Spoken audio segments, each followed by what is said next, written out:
네, 개혁신당 대표 허은하입니다. 난데없이 휴대폰 문자 메시지를 갖고 싸웁니다. 국민의힘 이야기입니다. 대통령의 배우자가 보낸 문자 메시지를 읽고 씹었느니 어땠느니 하면서 싸웁니다. 부끄럽습니다. 연판장을 돌린다, 윤리위에 회부한다 하는 소리도 들립니다. 그거 어디서 많이 듣던 소리입니다. 국민의힘이 당에서 누군가를 쫓아낼 때 사용하는 고전적 수법입니다. 그 버릇 어디 가지 않았습니다. 지난번 저희 개혁신당 정당대회에서도 후보들끼리 치열하게 싸웠습니다. 저희가 싸웠던 주제는 연금 개혁을 어떻게 할 것이냐, 반도체 보조금을 줄 것이냐 말 것이냐, 지방소멸에 어떻게 대처할 것이냐, 집권을 위해 어떤 전략을 짤 것이냐 하는 문제였습니다. 지금 국민의힘이 하는 모양새를 보면 망해가는 집안의 전형을 보는 것 같습니다. 민생은 안중에도 없고 나라의 미래를 걱정하는 마음 같은 것은 눈꼽만큼도 보이지 않습니다. 결국 저러다가 망할 겁니다. 역사적으로 보면 1952년 부산 정치 파동 떠오르는 풍경입니다. 이승만 대통령이 집권 연장해 보겠다고 백골단, 벌떼와 같은 정치 깡패를 동원해서 자기 당을 협박하던 풍경입니다. 한동훈 후보 말대로 구태정치 극복해야겠습니다. 왜냐하면 그 시절의 자유당은 지금의 국민의 힘이고 이번 문자 파동은 2024년 용산 정치 파동이라 불러야 할 것 같기 때문입니다. 이번에 영국에서는 공구상 아들이 정권 1인자가 되었습니다. 16세에 출산한 돌봄 근로자 출신이 부총리가 되고 흑인 영국인으로는 처음으로 하버드 법대에 입학했던 사람이 외무장관이 되었습니다. 흑수저 내각이라고 세계적으로 화제입니다. 한국에서는 서울대 법대 나온 엘리트 판사 검사 출신들끼리 영부인이 보낸 문자 메시지를 갖고 싸우는 중입니다. 이러니 국민의힘의 혀를 차며 등을 돌릴 수밖에 없습니다. 국민의힘에게는 정신 나갔다는 관용어도 아깝습니다. 그냥 해체하십시오. 그것만이 국민에게 위로가 되는 일입니다. 오늘 경북경찰청은 최상병 사망 사건에 대한 수사 결과를 발표할 예정입니다. 윤석열 정부의 우병우, 임성근 전 해병대 1사단장에 대해서는 불송치 결정이 내려질 것이라고 합니다. 윤석열 대통령과 국민의힘의 미래는 오늘 수사 결과 발표에서 결정될 것입니다. 국민이 가만히 있지 않을 것입니다. 이상입니다. 김건희 여사가 사과하고 책임지라고 하는 내용의 연판장을 돌리십시오. 김건희 여사의 사과 제안이 그렇게 중요했고 그 메시지를 소위 일십한 사람은 당대표 자격이 없을 정도로 김건희 여사의 사과가 중요했다면 왜 지금은 사과하라고 하지 않습니까? 선거용 사과는 그렇게 중요했지만 선거가 끝난 지금은 사과가 중요하지 않은 것입니까? 여당의 전당대회를 지켜보는 국민의 한 사람으로 한숨만 나옵니다. 총선에 참패하고 전당대회를 하면서도 당대표 후보자들이나 당협위원장들이나 용산만 바라보고 있으니 전당대회에서 누가 당선되든 무슨 변화가 있겠습니까?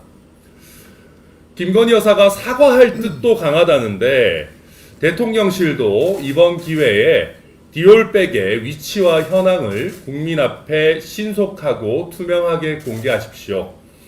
국회 운영위원인 제가 언제든 대통령실로 현장 실사를 가서 확인할 의향이 있습니다. 저 테러리스트 아닙니다. 위험한 사람 아닙니다. 신속하게 불러주십시오. 대통령실 조속히 응답하시기 바랍니다. 김건희 여사 측은 사과 제안 메시지를 전대 개인 용으로만 쓰지 말고 사과하겠다는 진정성이 있었다면 지금 당장 국민 앞에 사과하고 책임지십시오. 이상입니다. 이기은입니다.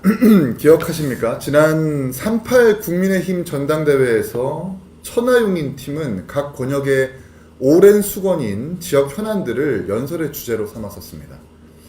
제주공항 아래 묻힌 4.3 희생자의 명예, 보수정당이 극복해야 할 지역주의 과제, 대통령이 약속한 간호법, 그리고 해결되지 않은 교통 문제 등 자극적이지는 않지만 민생과 맞닿아 있는 현안을 다뤘다는 점에서 긍정적 평가를 받기도 했습니다. 지금 국민의힘 전당대회에서 민생의 문제를 말하는 사람이 있습니까? 어떻게 집권 여당의 전당대회 어젠다가 고작 문자 일십이라는 말입니까?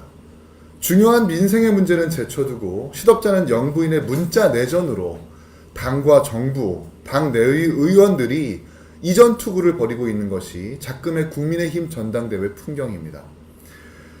그뿐입니까? 국민의힘 전당대회의 단골 메뉴인 연판장 메뉴도 또 나왔습니다.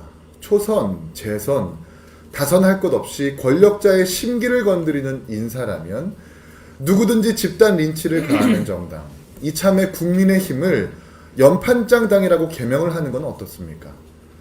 국민의힘은 지독한 총선 참패에도 변한 것이 없습니다. 그렇다고 딱히 연판장 정치의 피해자와 가해자가 구분되어 있는 것은 아닙니다. 지난 3.8 전당대회에서 연판장을 돌렸던 주축 의원들이 대거 한동훈 위원장 캠프에 소속되어 있기 때문입니다. 한동훈 후보는 연판장 구태를 극복하겠다고 말하기 이전에 지난 전당대회에서 연판장을 돌려 당내 주요 인사들의 출마를 제지하고 나락을 보내려고 했던 것부터 사과하셔야 연판장 정치를 극복할 수 있다고 말할 수 있겠습니다. 이제 정말 국민의힘은 패망의 지름길로 접어들었습니다. 전당대회를 통해서 당이 무엇을 얻고 국민들과 당에게 무엇을 보여주려 하는지, 그리고 어떤 비전을 제시해야 되는지 알 수 없습니다. 일말의 변화도 일말의 가능성도 찾아볼 수 없는 정당, 여당, 그 피해는 결국 국민들의 몫입니다. 이상입니다. 대한민국에서 대통령 탄핵을 결정하는 곳이 국회입니까? 아니면 헌법재판소입니까? 둘 다 아닙니다. 국민이 직접 뽑은 선출직이자 이 나라 제일 권력자인 대통령의 운명을 결정하는 것은 결국 민심입니다. 박근혜 대통령이 탄핵되기 직전인 2016년 12월 2주차 한국갤럽의 여론조사를 보면 응답자의 5%가 대통령 직무 수행에 대해 긍정평가를 내린 데 반해 무려 91%가 부정평가를 내렸습니다. 최종적으로 헌법재판소에서 대통령 탄핵 결정을 내린 것이지만 결국 대통령 스스로가 탄핵을 불렀던 것입니다. 탄핵을 피할 수 있었던 몇 차례 기로가 있었지만 민심을 정교하게 읽지 못한 대통령의 무지와 아지, 그리고 대통령의 잘못된 판단에 맞서지 못했던 참모들의 비겁함과 무능함이 어우러져 그런 참담한 결과를 낳았던 것입니다.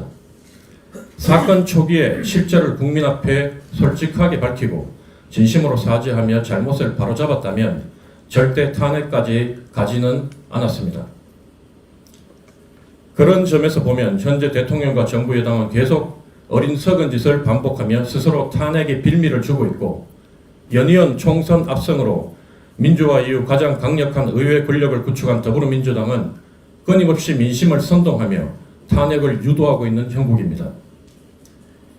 이미 탄핵으로 인한 조기 대선에서 대통령 후보로 출마한 경험이 있는 홍준표 대구시장은 누구보다 이런 상황의 전개에 익숙하다 보니 지난주 개혁신당 지도부와의 언론 비공개 면담 때 긴 시간에 걸쳐 장차 펼쳐질 대통령 탄핵 국면에 대해 언급하며 이런저런 협조까지 부탁했던 것입니다.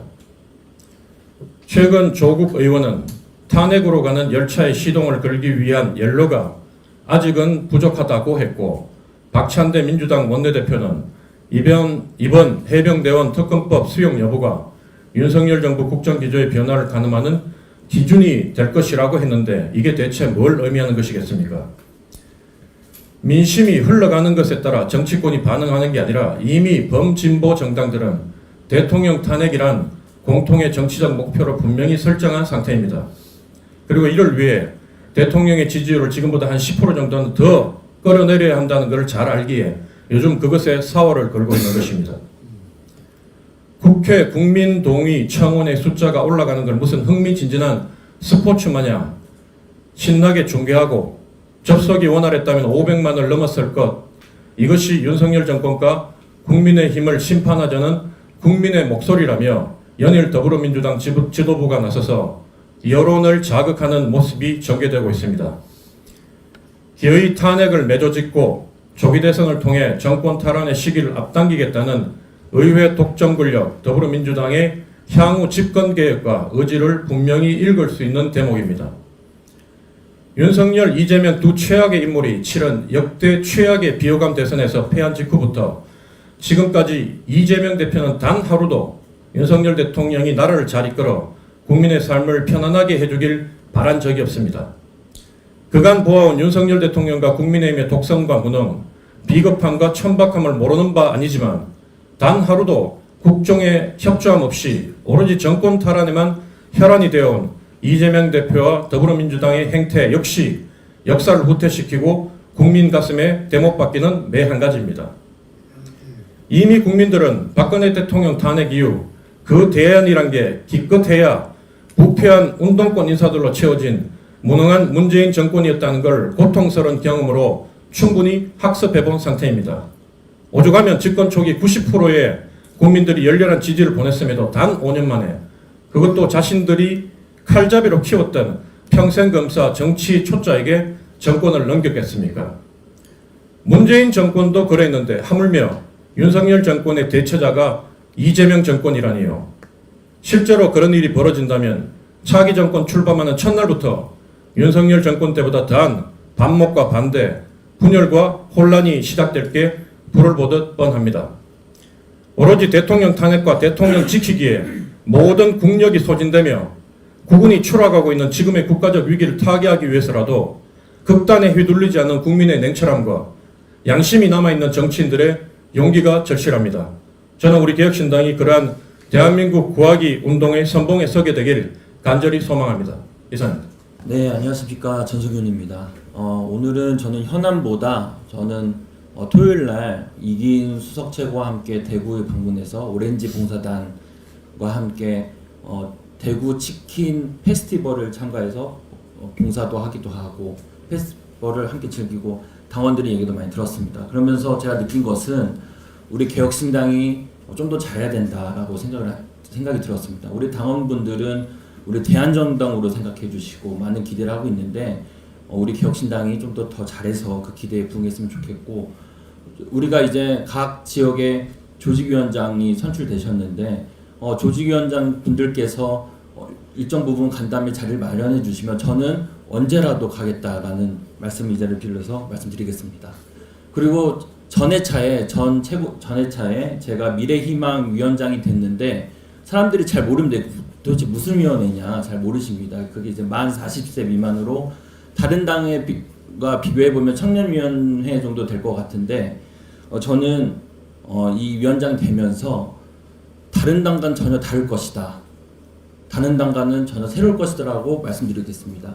우리 당에 오신 젊은 분들께서는 말하고 싶고 활동하고 싶어 하신 분들이 다른 당에서 나오셨을 거라고 저는 생각합니다. 그분들께서 말할 수 있는 광장, 행동할 수 있는 광장을 미래희망위원회를 통해서 만들어 가겠습니다. 이상입니다.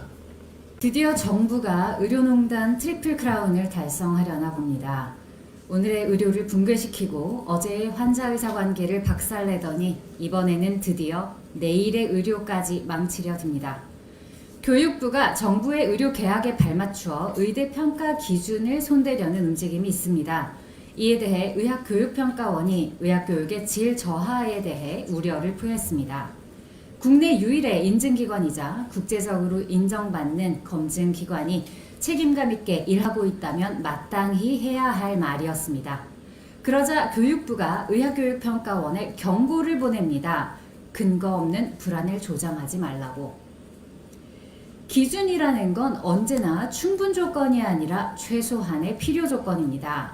산업안전기준은 그 기준을 미달하면 더 이상 안전을 담보할 수 없다는 뜻입니다.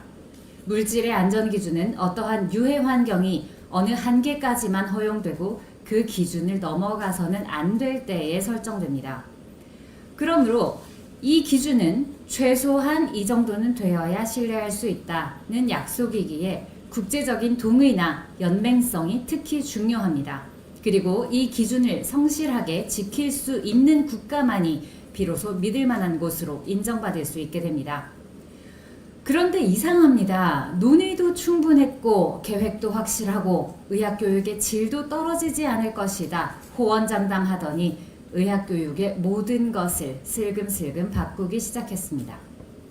갑자기 학칙을 바꿔 신입생을 더 받으라더니 교수 임용 기준을 바꿔서 몇 달 만에 의대 교수 1000명을 뽑겠다고 했습니다. 그마저 안 되자 이제는 연구나 교육 실적 없이 일반 병원에서 평생 임상 진료만 했어도 그걸 100% 연구 실적으로 인정해준다고 합니다. 수련 병원의 기준을 바꾸고 의학교육평가원의 평가 기준까지 손을 댑니다. 교육부는 의학교육의 질이 떨어지지 않을 거라고 하시는데 현미경 하나로 너댓 명이 돌아가며 보고 실습용시 51구당 50명, 60명이 붙고 내과 입원 총 환자 수보다 학생 수가 더 많아도 인증을 통과할 수 있게 될 것 같습니다. 그건 의학 실습이 아니라 병원 관광이라고 부르는 것이 더 정확한 표현이겠습니다. 자동차 만들다 발주 실수로 생산 라인 안 돌아가겠으니 옆 학교 기술 선생님 데려다 하루아침에 생산 라인에 세우고 그마저 안 되니 안전기준 바꿔서 엔진 기통 하나 빼고 에어백이며 휠 자재에 브레이크 패드까지 죄다 싸구려로 바꾸는 중인 겁니다. 의학교육평가원의 모든 기준은 통과하지 못하면 의대 인증이 취소되는 최소한의 지표들입니다. 우리 사회는 과거 서남의대 인증 취소 및 폐교 사태에서 어떠한 재정적, 사회적 손실이 초래되는지 똑똑히 보았습니다. 그리고 우리나라 의평원은 세계의학교육연구원으로부터 2026년까지의 유효한 인증을 이미 획득한 상태입니다.